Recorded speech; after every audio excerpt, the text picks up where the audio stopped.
is my pleasure to welcome our guest today. His name is Steve Lindsey. He had two children graduate from this university 4 years ago and 6 years ago. Go Biola, okay. He worked for 36 years as an aerospace engineer, and then he is now the executive director for Center for Faith+Work Los Angeles. Help me welcome Steve Lindsey. All right. Well, Steve, we'd love to hear your story. Help us to understand, how did you go from being an aerospace engineer to the director of Center for Faith+Work in Los Angeles? Yeah, great, thanks. Yeah, I started out kind of about your age and just getting out of college, and I'm third-generation electrical engineer, and but I went to a good church, and they really emphasized Christian worldview, that God's kingdom and God's concerns are about all of life. So it encompassed all the institutions, government, work, everything about this world was part of God's concern. But in the process of doing engineering work, there's a lot of investment in details and technical work and coding and running simulations and design and all these things. And day in and day out, it just felt disconnected. I kind of got evangelism, I got integrity, ethics, all these things about work, but I didn't get, how does the stuff of every day connect into God's kingdom? Yeah. How's that part of it? So I really went after that over time, kind of researched that and did reading and talked to people, and I uncovered there's this theology of work, that God is the ultimate worker. And it's right there from the beginning in Genesis, and that work is good, and that it's part of God's nature. And because we're created in His image, it makes sense. But I wasn't hearing that a lot in church and among my Christian friends. It was kind of all about church life and private devotional experience. So that was really the inspiration. I think there's a gap there in the conversation.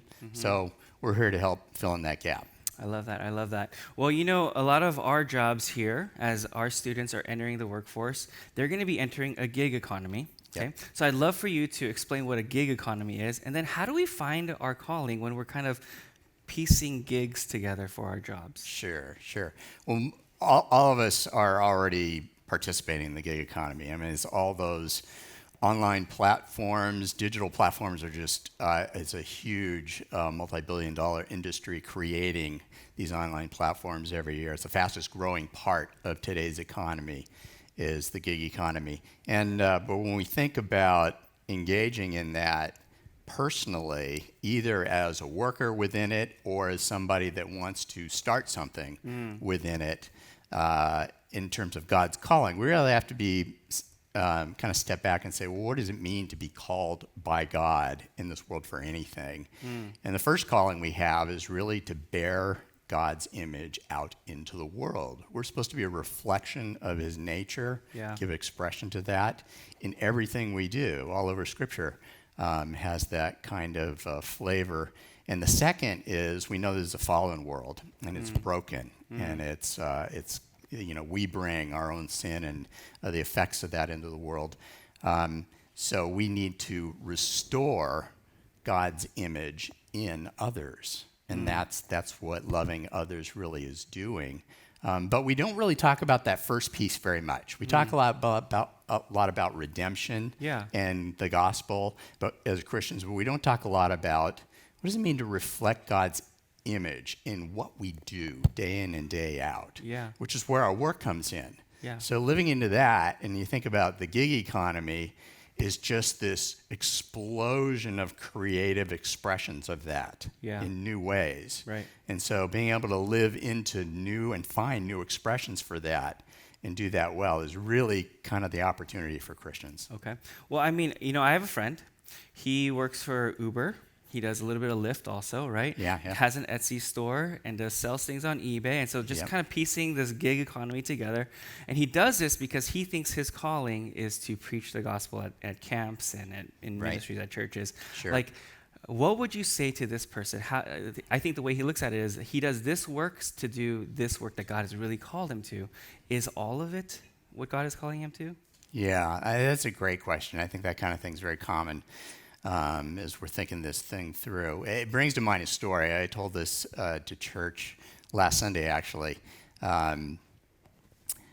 There was a friend of mine who went to one of our conferences, and afterwards he came up to me and said, I started as a youth pastor, and I needed to make some extra income on the side, so I always played with computers, and so I started writing some software, and some friends of mine got together, and we created some tools, and then we found out we could sell them, and that just kind of took off. It was like all of a sudden I found myself enjoying this, and it was meeting a need, and we had customers, and I started a business out of this, and one business led to another business, and before I knew it, I got to the end of every year, and I looked back, and I felt this pang of guilt. It was like, did I miss my calling? Right. I was supposed to become a pastor. I was supposed to serve the gospel. And he said, when I started thinking through giving expression to being in God's image and living that out through all of life, I suddenly realized I'm in full-time Christian ministry, designing and developing software. This is actually part of God's work in the world. Yeah. All right. Well, you talked a little bit about starting good companies, right? So this is social entrepreneurship, if I could give it a term, right? And what would you say about social entrepreneurs? Like, how can we approach starting a company well, and how can we think about how do we solve community-based problems well, but also honoring God in our work? Yeah, that's a great question. I think what we have to remember is, the Bible teaches that all kinds of businesses, private businesses, and it's even written into God's law, have a responsibility to the community that they're in. So if there are needs, we need to pay attention to leveraging the work that we do for the good of the community. You have the gleaning principle of fields in the Old Testament, protecting the edge of the fields so that the poor would have access to food and not just those you're selling grain to.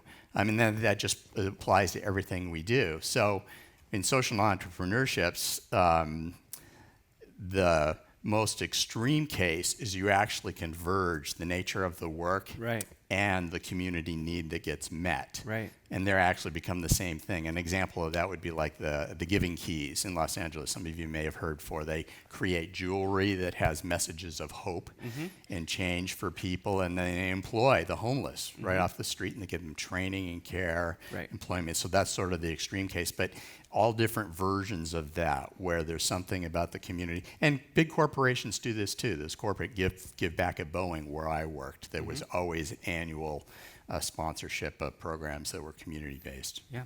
So it sounds like, in some sense, I could take what you're saying. It's like I can get any job, and that can be glorifying to God. Am I understanding that correctly? Yeah. Absolutely. Our concept is what we do is we take people back to the whole concept of bearing God's image well in the world. And we walk people through Genesis 1, and you look at the nature of God's creative activity, and you see building things, designing things, architecting things, artistically putting beauty and creating spaces for life to thrive, and then creating relationships and social structures for all this to happen. And so those are all the principles that we want to bake into every activity. Yeah. So if you're going to work in an independent workforce, you're going to drive for Uber, or you're going to be a freelance graphic designer or webmaster, whatever that is, those are the principles you want to bring to that and apply it. Great. I have a feeling someone in this crowd is going to start this amazing company, okay? And in 10 years, we're going to be like, that person was a Biola grad, yay, right? What kind of advice would you give to that kind of person who wants to start a social entrepreneurship? Yeah. That's a really good question. I read a few articles on that over the last year, and one of the concerns of doing that you have to pay attention to is there's two areas that make that not work well. One of them is instability, because when you're putting yourself out there like that and you're making a big personal investment, emotional, financial, just the context, environment you're trying to do the work in can be very unstable and difficult, and then it can also create isolation is the second part of it, right? You can detach yourself from an environment that would be traditional where you have a workplace, people are speaking a common language, you're partnering on teams, you're working on projects. You lose a lot of that access to that. So Harvard Business Review did an interesting study on this, and they said the people that thrive tend to have common elements. They have things that represent deep connection to things like place, routines, purpose, people, all these kind of things. And I got thinking about those, and I thought, those are all familiar. Right. You know, at church, we emphasize all those. All those things. They're right there. I mean, we all gather in places. We speak a common language. We're in a common mission together. You know, we have routines. We cultivate habits, daily habits of devotion and worship. All those need to be transported out of the church context and into everyday life. So it's especially important for social entrepreneurs to pay attention to cultivating those habits, to be intentional. It should be on your calendar. The meetings you need to have with people that can share your language and experiences, that can give you counsel, that you can maybe find creative ways of having co-working spaces to do this together with groups of people so that you stay focused and you have, I think that's a resource the Christian faith brings to social entrepreneurship, because I mean it should be kind of part of our DNA. I love that. I love that. It's like the way God designed church is the way that we're supposed to live our life in general as well. Yeah, I love exactly. that. All right, we're going to call time out here. We're going to ask our worship team to guide us in a reflection song, and we're going to invite you guys to text in social media and questions, and then we'll get to it after our reflection. All right, here's our first question. Okay, when starting a business, you have to take a leap of faith. How do you fight the fear it's wrong? How do you fight to fear it's the wrong leap to be making? How do you fight to fear? Autocorrect, okay? How do you fight the fear that it's the wrong leap to be making? I think that's what it means, yeah. Yeah. That's a great question. I think one of the things that's actually a resource for Christians is the fact that we're people of faith.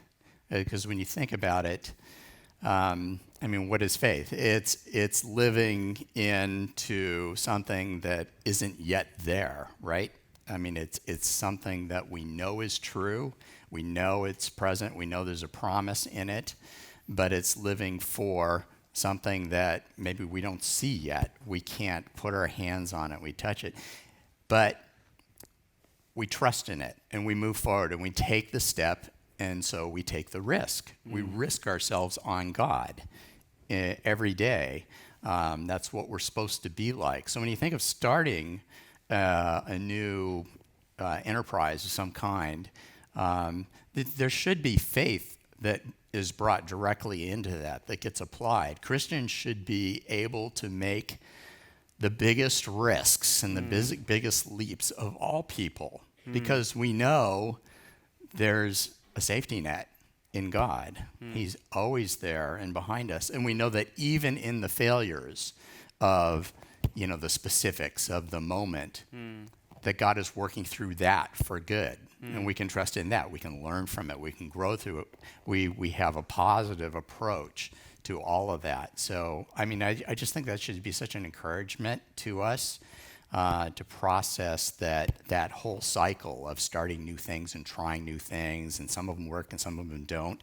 It's all a part of the life of faith. So I really encourage that. Great. Thank you. Here's another question. Okay, what is a practical way that the church can encourage people in whatever profession they are in to view it as a ministry? Oh, I love that question. There's so many great expressions of that, and they're so uncommon in church, in our church life. I mean, we're so used to people coming up to the front and getting commissioned for a short-term mission project or some new children's program or something that's going on. And it all ends up being very church-centric. And then we go out and we spend the other 90% of our lives doing all this other stuff Right. that the church doesn't talk about. There's so many ways you can do that. Your church, especially if you're in church leadership of any kind, I've seen churches where on a given Sunday, they will call out a particular vocation. And sometimes they'll tie it to the season that you're in, like if you're in education. They might do that in September when schools are starting back up. All the educators stand up, and then they'll have everyone around them puts their hand out towards them or on their shoulder, and then they lead this beautiful prayer over all of the educators of your city and all the attributes of what they bring, the goodness of God that could be reflected through what they do. I've never experienced a church that does something like that or talks about their experience of doing that. Just like tears are rolling down people's faces.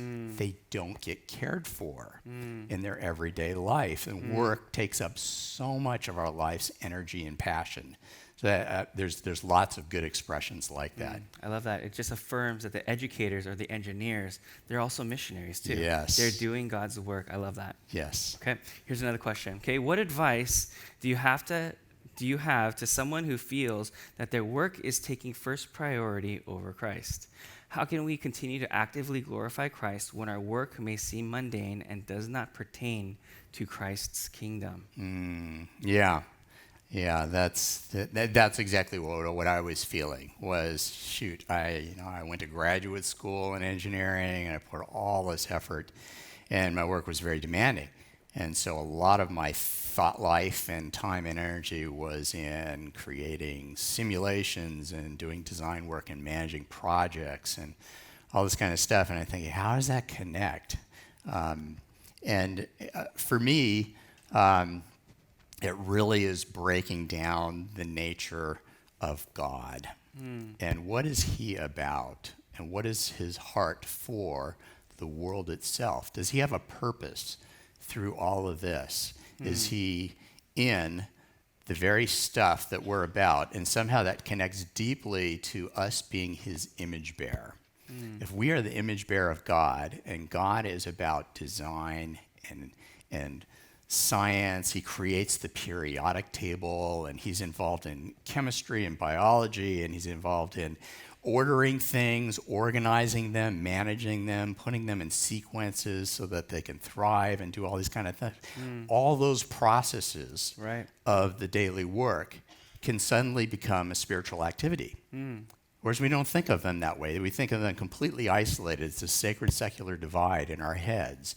And we get it reinforced sometimes among each other in the way we think it. We're looking for the spiritual thing to add on, or the spiritual thing to do as like a product of what we're doing, instead of seeing it's all spiritual.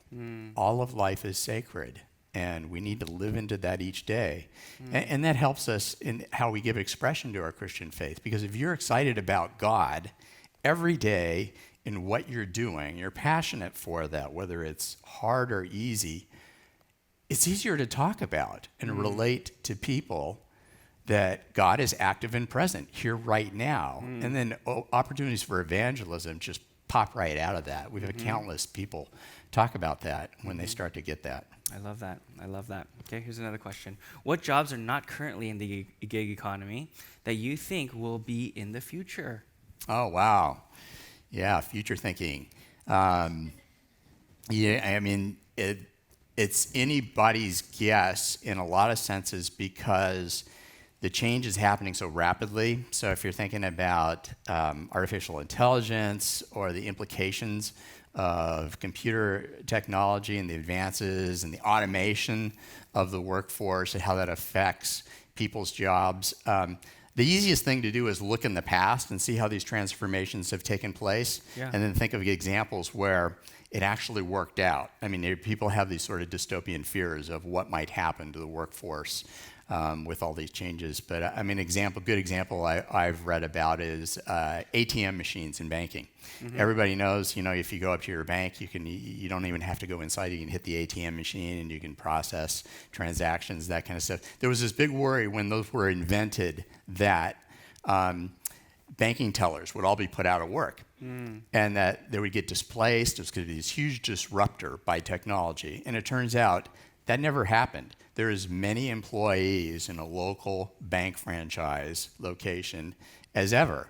And what they did was they created new services and work. So when you walk into a bank, you may not have as many people behind the teller, but you see tons of people in cubicles offering different kinds of services and loans and products and things like that. Right. It allowed the bank to creatively expand its vision for what banking could be. So those are the kind of things that we're praying the new workforce brings with all that technology and opportunity. Great, thank you. All right, here's another question. Okay, what was that transition like for you from an aerospace engineer to what you are now?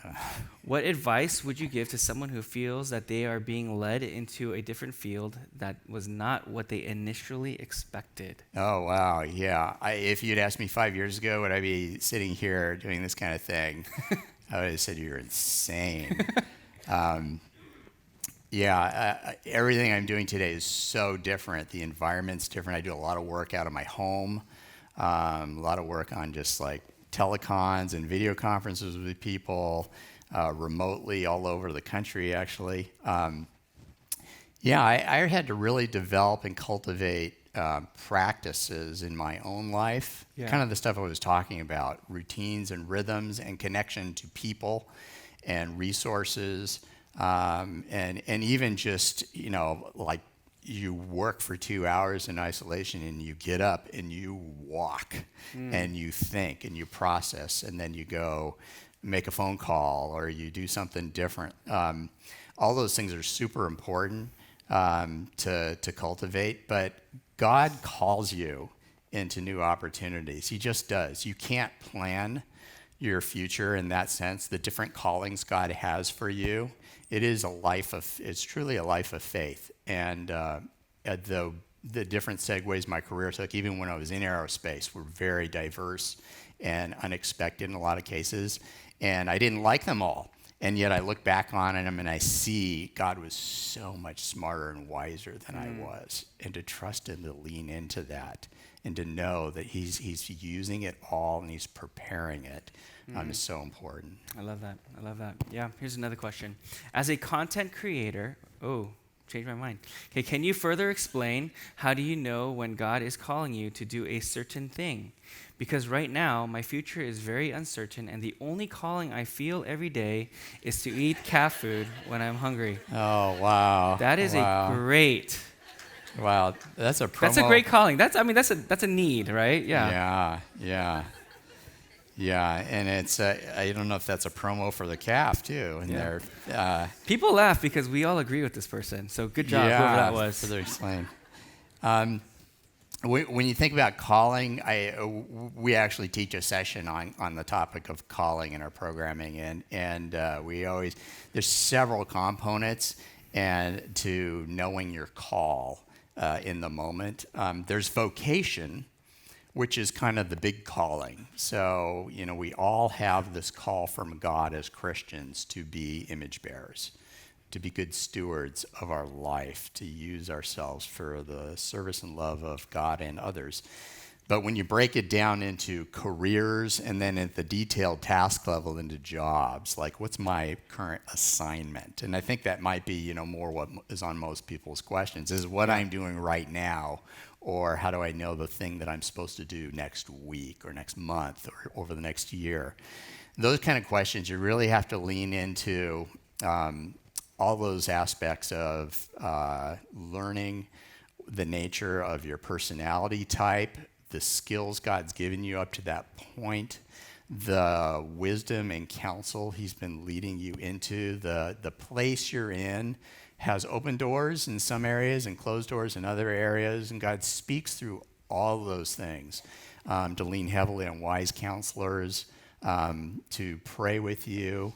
And there isn't any substitute for doing those things, listening to God closely, and to know that those callings change. They're dynamic. You don't find your life's passion and that's it for the rest of your life. God gives you multiple callings to community, to your local government, to your family, and to the work, the tasks you're giving, and they change, and then they can be very dynamic from one season to the next, and they very likely will change, and to be open to that. Look at that as an opportunity to grow and to expand on how God wants to use you.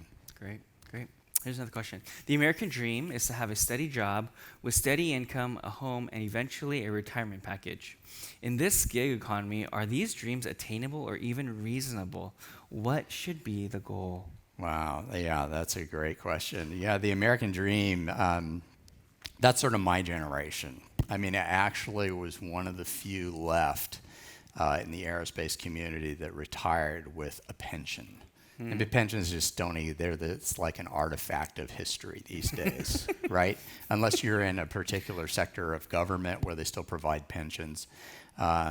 It's just not realistic to be thinking that way. So you really have to think and live into a kind of a new framework of what that is. Fortunately, there's a lot of desire and hunger among your generation to change the world. To see the world become a better place. And you hear that from non-Christians. All the millennials I was hiring when I was at Boeing in the last 15 years were talking about changing the world, and they thought it was my responsibility as their manager to help make that happen in short order, too. Yeah. So take all that energy and passion and use it and direct it for good, and then God will provide. He will, but the things you need to pay attention to in the long run are obviously creative ways of stewarding investments and finances and things like that, so that you can protect the long run of your future. But at your age, you have so much opportunity for risk and trying things. So I wouldn't be afraid of that aspect in the near term at all. Yeah, it's like they want to settle down, but you go and explore and go and risk things right now. I love that. Okay. Well, Steve, the last question we always ask is, what biblical principles help shape your thoughts for today? Yeah. Thanks for that. Two things that come to my mind. One of them is just that everyone would take away this notion that all work is good. There aren't better jobs out there. So whether you're an Uber driver or a dishwasher, or you're designing websites or freelancing for graphic design or something like that, every one of those is a ministry of God and can be a calling and a service that advances his kingdom. So that's kind of the first place. And you just see that in Scripture. I mean, just the heart of the Old Testament revolves around the Shema, right? Hear, O Israel, Lord our God is one. We're supposed to love God with all our heart, soul, mind, and strength. Everything you do and are, and then that gets reiterated in the New Testament. Our bodies are supposed to be living sacrifices. Well, our bodies make up our entire physical existence, so everything we do with our bodies is that way. And then the second piece is image God well.